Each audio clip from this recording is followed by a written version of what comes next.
ಕನ್ನಡದ ಸಿನಿಮಾಗಳ ಮಾರುಕಟ್ಟೆ ಸಹಜವಾಗಿ ದೊಡ್ಡದಾಗಿರ್ತಕ್ಕಂಥದ್ದು, ಪ್ಯಾನ್ ಇಂಡಿಯಾ ಸಿನಿಮಾಗಳಾಗ್ತಾ ಇರ್ತಕ್ಕಂಥದ್ದು ಒಂದು ಕಡೆ ಆದರೆ, ಒಂದು ಅದರ ಡಿಜಿಟಲ್ ರೈಟ್ಸ್ ಆಗಿರ್ಬೋದು, ಆಡಿಯೋ ರೈಟ್ಸ್ ಆಗಿರ್ಬೋದು, ದೊಡ್ಡ ಮೊತ್ತಕ್ಕೆ ಸೇಲ್ ಆಗ್ತಾ ಇರ್ತಕ್ಕಂಥದ್ದು. ಅದರಲ್ಲಿ ಪ್ರಮುಖವಾಗಿ KD ಸಿನಿಮಾದ ಆಡಿಯೋ ರೈಟ್ಸ್ ಬರೋಬ್ಬರಿ 17 ಕೋಟಿ 70 ಲಕ್ಷಕ್ಕೆ ಸೇಲ್ ಆಗಿದೆ. ಈ ಬಗ್ಗೆ ತುಂಬ ಕಡಿಮೆ ಅವ್ರು ಮಾತಾಡೋದು. ಸರ್, ಇಲ್ಲಿ ಶ್ಯಾಮ್ ಸರ್ ಹೇಳ್ತಾ ಇದ್ದಾರೆ ಕಟ್ ಮಾಡಿ ನಾನು ರೇಟೆಲ್ಲ ಹೇಳಲ್ಲ ಅಂತ. ಬಟ್ ಆದರೂ ಕೂಡ ಮಾತಾಡಿಸೋಂಥ ಸಮಯ ಶ್ಯಾಮ್ ಸರ್ ನಮ್ಮ ಜೊತೆ ಇದ್ದಾರೆ.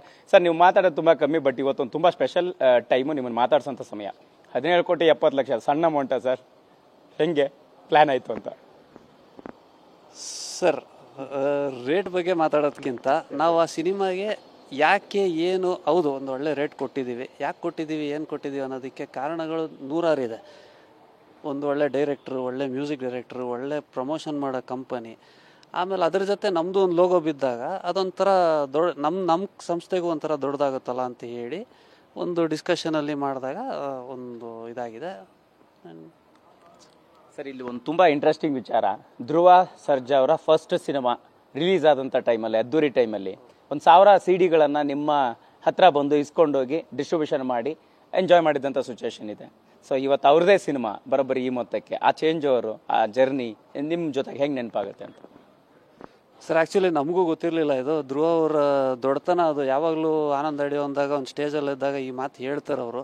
ಯಾಕಂದ್ರೆ ಅವರು ನಾವು ಅದ್ದೂರಿ ತಗೊಂಡಾಗ ಆ ಪ್ಯಾಷನ್ನ ಅವ್ರು ಅವಾಗಲೇ ನೋಡಿದ್ವಿ ನಾವು. ಸೊ ಅವರು ಈ CDs ಹಂಚ್ಕೊಳ್ಳೋದಾಗಲಿ ಇಲ್ಲ ಅವ್ರು ಪ್ರಮೋಟ್ ಮಾಡೋದಕ್ಕಾಗಲಿ ನಿಂತಾಗ ಅವರು ಅವಾಗವಾಗ ಬಂದ್ಬಿಟ್ಟು, ಸರ್ ಎಷ್ಟು ಕೊಡಬೇಕು, ಒಂದು CD ಬೇಕು, 1000 CD ಬೇಕು ಅನ್ನೋರು. ಇಲ್ಲ ಸರ್, ನೀವು ಪ್ರಮೋಷನ್ಗೆ ಅಂತ ಯೂಸ್ ಮಾಡ್ತಾಯಿರ, ನೀವು ಮಾಡ್ಕೊಳ್ಳಿ ಸರ್, ನಾವು ಡೋಂಟ್ ವರಿ ಅಬೌಟ್ ದ್ಯಾಟ್ ಅಂತೇಳಿ ಒಂದು 3-4 ಸಾವಿರ CD ಹತ್ರ ತೊಗೊಂಡೋಗಿದ್ರು. ಬಟ್ ಏನು ಖುಷಿಯಾದ ವಿಷಯ ಅಂತ ಹೇಳಿದ್ರೆ, ಅವಾಗ ನಾವು ನಿಂತು ಸಪೋರ್ಟ್ ಮಾಡಿದ್ವಿ ಅನ್ನೋದಕ್ಕೆ ಇವತ್ತು ಅವರು ನಮ್ಮ ಜೊತೆ ನಿಂತ್ಕೊಂಡು ಸಪೋರ್ಟ್ ಮಾಡ್ತಾ ಇರಲ್ಲ. ಸೊ ನಾವೊಂದು ಗೆಸ್ ಮಾಡಿದ್ದು ಅವರೊಂದು ಪ್ಯಾಷನ್ ಇಟ್ಕೊಂಡಿರೋ ಒಂದು ಒಳ್ಳೆ ಸ್ಟಾರ್ ಆಗ್ತಾರೆ, ಒಂದು ನಮ್ಮ ಇಂಡಸ್ಟ್ರಿಗೆ ಒಂದು ಒಳ್ಳೆ ಹೀರೋ ಎಂಟ್ರ್ ಆಗ್ತಾರೆ ಅನ್ನೋದು, ಅದು ಇವತ್ತು ಅವರು ನಿಂತ್ಕೊಂಡು ನಮ್ಗೆ ಸಪೋರ್ಟ್ ಮಾಡ್ತಾಯಿದ್ದಾರೆ. ಸೊ ಅವರಿಗೆ ಯಾವಾಗಲೂ ಅದು ಜ್ಞಾಪನ ಇದೆಯಲ್ಲ ಅನ್ನೋದೇ ಒಂದು ಗ್ರೇಟ್ನೆಸ್ ಸರ್ ಅದು. ಸರ್, ಈಗ ನಿಮ್ಮ ಸಿನಿಮಾ ಜರ್ನಿಯಲ್ಲಿ ಆಗಿರ್ಬೋದು, ಇಡೀ ಸಿನಿಮಾಗಳ ತಂಡಗಳ ಜೊತೆಗಿನ ಜರ್ನಿ ಆಗಿರ್ಬೋದು, ಬರೋಬ್ಬರಿ ಅರ್ಜುನ್ ಜನ್ಯ ಅವರು 120ಕ್ಕೂ ಹೆಚ್ಚು ಸಿನಿಮಾಗಳು, ಅವ್ರು ಮಾಡಿರುವಂಥ 150 ಸಿನಿಮಾದಲ್ಲಿ 120ಕ್ಕೂ ಹೆಚ್ಚು ಸಿನಿಮಾಗಳು ನಿಮ್ಮ ಆಡಿಯೋ ಸಂಸ್ಥೆಯ ಪಾಲಾಗಿರ್ತಕ್ಕಂಥದ್ದು. ಸೊ ಇದು ಕೂಡ ಹಾಗೆ ಆಗಿದೆ, ಹೇಗೆ ಅಂತ?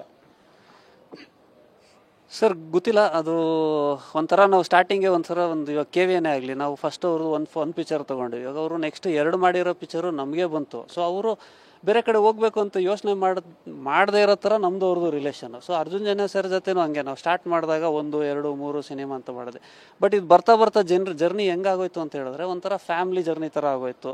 ಯಾವುದೇ ಪಿಕ್ಚರ್ ತೊಗೊಳ್ಳಿ, ಏನಾದರೂ ಆಗಲಿ, ಈ ಥರ ಫಂಕ್ಷನಲ್ಲಿ ಸಿಗ್ತೀವಿ, ಇಲ್ಲ ಯಾವ ಥರ ಊಟಕ್ಕೆ ಹೋಗ್ತೀವಿ. ಸೊ ಒಂಥರ ಅದು ಬಾಂಡಿಂಗ್ ಆಗ್ತಾ ಬಂದ್ಬಿಡ್ತು. ಇದು ಪ್ರೇಮ್ ಸರ್ ಜೊತೆ ಆಗಲಿ, ಇಲ್ಲ KVN ಪ್ರೊಡಕ್ಷನ್ ಜೊತೆ ಆಗಲಿ, ಇಲ್ಲ ಅರ್ಜುನ್ ಸರ್ ಜೊತೆ ಆಗಲಿ. ಸೊ ಇದು ಒಂಥರ ಒಂದೆರಡು ಸಿನಿಮಾ ಹಿಂಗೆ ಆಗ್ಬಿಟ್ರೆ ಚೆನ್ನಾಗಿದ್ರೆ ಕಂಟಿನ್ಯೂಟಿ ಬಾಂಡಿಂಗ್ ಹೋಗ್ತಾ ಇರುತ್ತೆ. ಸರ್, ಈಗ ಫೈನಲಿ ಕನ್ನಡದ ಸಿನಿಮಾಗಳ ಆಡಿಯೋ ರೈಟ್ಸ್ ಸರ್, ಸ್ಪೆಷಲಿ ಈಗಿನ ಒಂದು ಡಿಜಿಟಲ್ ಯುಗದಲ್ಲಿ, ಸೊ ಅಂದರೆ ಇಷ್ಟರ ಮಟ್ಟಿಗೆ ಹೆಂಗೆ ಬದಲಾವಣೆಗಳಾಗಿದೆ ಅನ್ನೋಂಥದ್ದು, ಮತ್ತು ಈ ಹಿಂದೆ ಯಾವ ಸಿನಿಮಾಗಳ ಹೈಯೆಸ್ಟ್ ರೈಟ್ಸ್ ಇತ್ತು ಅನ್ನುವಂಥದ್ದು ಸರ್?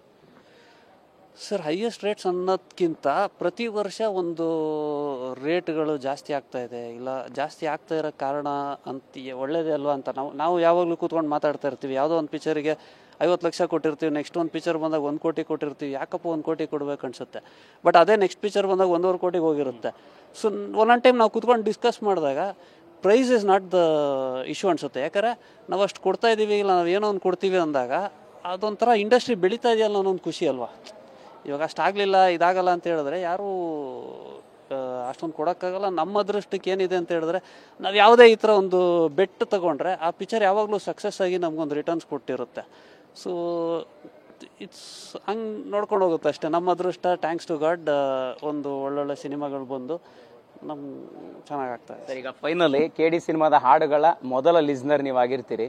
ಸೊ ಕೇಳಿರ್ತೀರಾ 6 ಹಾಡುಗಳಿದೆ ಅನ್ನೋಂಥ ಮಾಹಿತಿ ಇದೆ. ಎಷ್ಟು ವೆರೈಟಿ ಹಾಡುಗಳಿದೆ, ಯಾವ ರೀತಿ ಇದೆ, ಒಂದು ಸಣ್ಣ clue sir? Sir, 6 full songs ಇದೆ, ಪ್ಲಸ್ ಎವ್ರಿ ಆ್ಯಕ್ಟ್ರಿಗೆ ಒಂದೊಂದು ಥೀಮ್ ಮ್ಯೂಸಿಕ್ ಅಂತಲೂ ಇದೆ. ಅದು ಆಲ್ಮೋಸ್ಟ್ 1.5 ನಿಮಿಷ ಥೀಮ್ ಮ್ಯೂಸಿಕ್ ಇದೆ ಒಬ್ಬೊಬ್ಬರು ಆ್ಯಕ್ಟ್ರಿಗೆ. ಸೊ ಹಾಡುಗಳು ನಾನು ಕೇಳಿದ್ದೀನಿ. ಡೆಫಿನೆಟ್ಲಿ ನಾನು ಅವಾಗೂ ಹೇಳ್ದಂಗೆ ಒಂದೊಂದು ಸಾಂಗು ಅವ್ರವ್ರ ಜೊತೆನೇ ಯುದ್ಧ ಮಾಡೋ ಥರ ಇರುತ್ತೆ. ಇದು ಚೆನ್ನಾಗಿದೆಯಾ, ಅದು ಚೆನ್ನಾಗಿದೆಯಾ ಅಂತ ಹೇಳಿ ಒಂದು ಕಾಂಪೀಟ್ ಆಗುತ್ತೆ. 6ಕ್ಕೂ 6 ಹಾಡು ತುಂಬ ಚೆನ್ನಾಗಿ ಬಂದಿದೆ. August 24th first song release ಮಾಡ್ತಾ ಇದ್ದೀವಿ. ಡೆಫಿನೆಟ್ಲಿ ಒಂದು ದೊಡ್ಡ ಸುದ್ದಿಯಾಗಿ ರಿಲೀಸ್ ಆಗುತ್ತೆ ಅನ್ನೋದು. Thank you sir, thank you. Yes, ಇದಿಷ್ಟು ಆನಂದ್ ಅಡಿಯೋದ ಶ್ಯಾಮ್ ಅವರ ಮಾತಾಗಿರ್ತಕ್ಕಂಥದ್ದು. ಕ್ಯಾಮ್ರಾ ಪರ್ಸನ್ ಬಾಲಾಜಿ ಜೊತೆ ಮಾಲ್ತೇಶ್ ಚೆಗ್ಗಿನ್, TV9 ಬೆಂಗಳೂರು.